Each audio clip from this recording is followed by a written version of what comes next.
ওরে তুমি দাওয়া তো হাসিল করে ওরে পীরের চরণ ধরে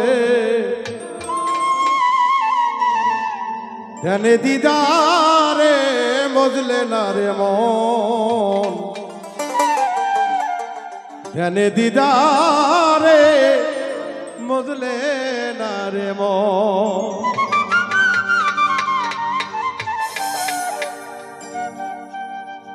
দাওয়াত হাসিল করে পীরের চরণ ধরে দাওয়াত হাসিল করে পীরের চরণ ধরে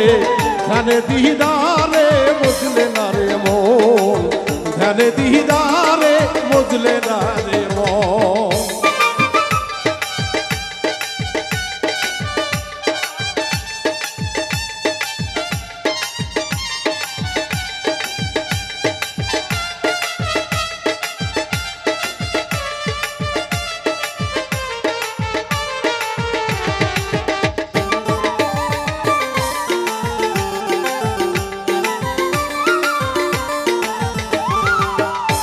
ওরে পীর সুরতে চাহিলে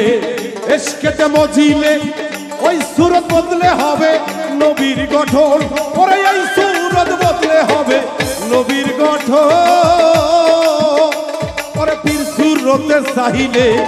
এশকেতে মজিলে ওই সুরত বদলে হবে নবীর গঠন ওরে ওই সুরত বদলে হবে নবীর গঠন সেই নবীর নূরে সর্বঙ্গ জুড়ে সেই নবীর নূরে সর্বঙ্গ জুড়ে সেই নবীর নূরে সর্বঙ্গ জুড়ে হইয়া যাবে তোমার দিলেতে রওশন ধ্যানে দিদারে মজলে না রে মন দাওয়াত হাসিল করে পীরের চরণ ধরে দাওয়াত হাসিল করে পীরের চরণ ধরে ধ্যানে দিদারে মজলে না রে মন ধ্যানে দিদারে মজলে না রে মন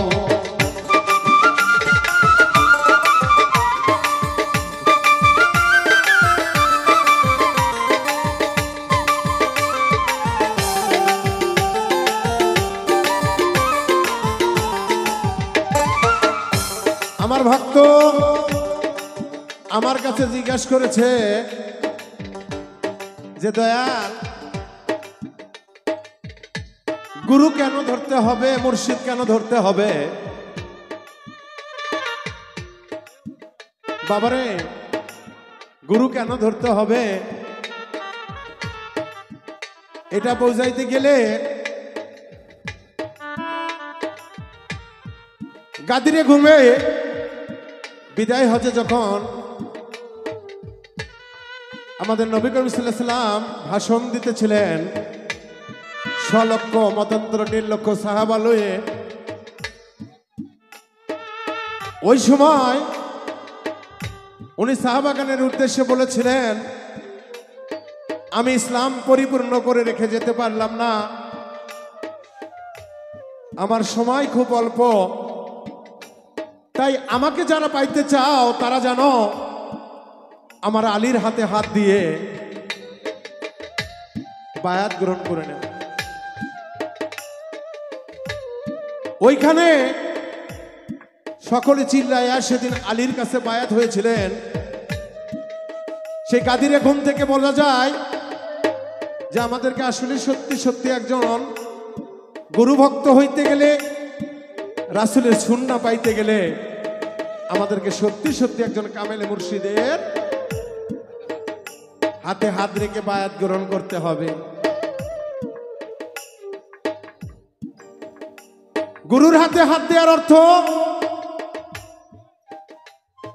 গুরু হলো পথ প্রদর্শক তোমাকে অন্ধকার থেকে আলোর জগতে নিয়ে আসবে পাপের জগৎ থেকে পূর্ণের জগৎ থেকে অগ্রসর করাবে গুরুর কর্ম হলো শিষ্যকে সাদা সিধা রাখা এই জন্য একজন চৈতন্য মুর্শিদের হাত ধরে বায়াত গ্রহণ হইলে ওই শিষ্য আউলাদের রাসূলকে মানার অর্থ হলো আমাদের রাসূলকে মানা। এই জন্য বাজান তোমাকে একজন কামেল মুর্শিদের হাতে হাত দিয়ে বায়াত গ্রহণ করতে হবে, একজন গুরু হতে হবে, নবীজির হুকুম পালন করতেই হবে, কারণ চৈতন্য গুরুর সঙ্গ ছাড়া একজন পরিপূর্ণ ভক্ত এবং মানুষ হওয়া যায় না। তাই তো সাধক বলছে,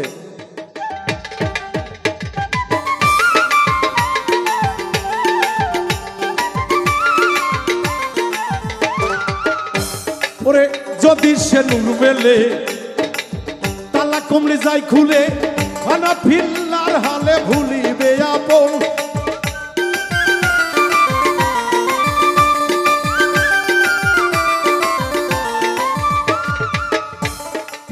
বাজান রে যদি সেই নূর মেলে তালা কমলি যায় খুলে, খানা ফিল্লার হালে ভুলিবে আপন। জালালউদ্দিন বলে নিজে মিসকিন সাজিলে, জালালউদ্দিন বলে নিজে মিসকিন সাজিলে, আপনা সুরতে সেদিন দেখবি নিরঞ্জন। ধ্যানে দিদারে বদলে না রে মন, দাওয়াত হাসিল করে পীরের চরণ ধরে, দাওয়াত হাসিল করে পীরের চরণ ধরে, দাওয়াত হাসিল করে পীরের চরণ ধরে। ধ্যানে দিদারে বদলে না রে মন, ধ্যানে দিদারে বদলে না রে মন।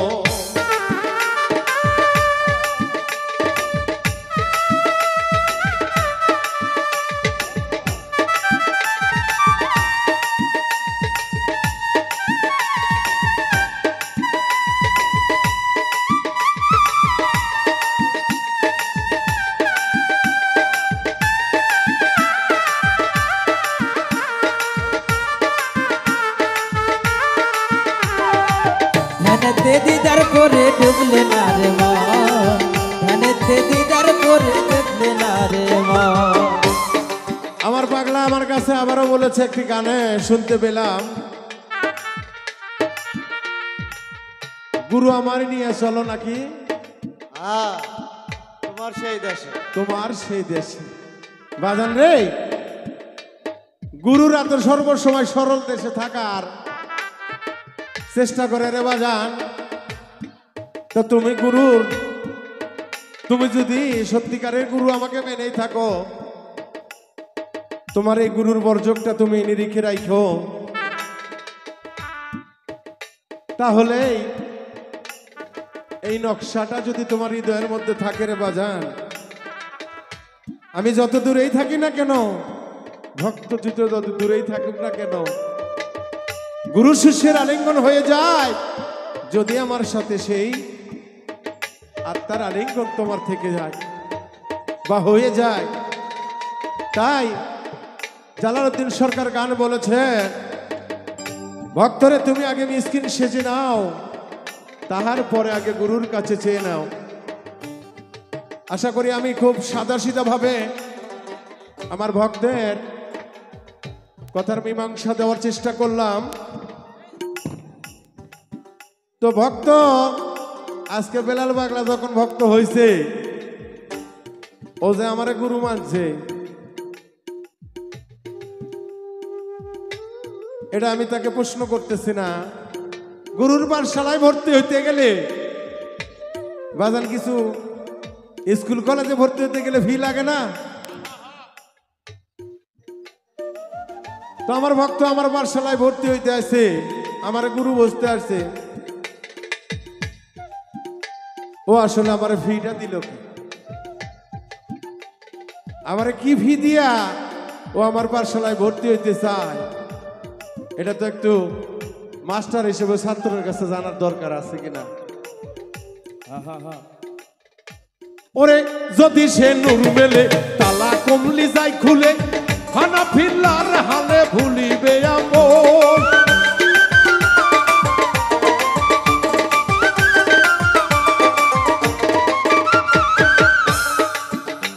ওরে যদি সে নূর মেলে কমলি যাই খুলে হানা ফিল্লার হালে ভুলিবে আপন জালালউদ্দিন বলে নিজে মিসকিন সাজিলে জালালউদ্দিন বলে নিজে মিসকিন সাজিলে জালালউদ্দিন বলে নিজে মিসকিন সাজিলে আপনা সুরতে সেদিন দেখবি নিরঞ্জন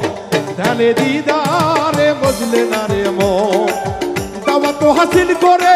পীরের চরণ ধরে দাওয়াত হাসিল করে পীরের চরণ ধরে ধ্যানে দিদারে বুঝলে না রে মন ধ্যানে দিদারে বুঝলে না রে মন ধ্যানে দিদারে বুঝলে না রে মন ধ্যানে দিদারে বুঝলে না রে মন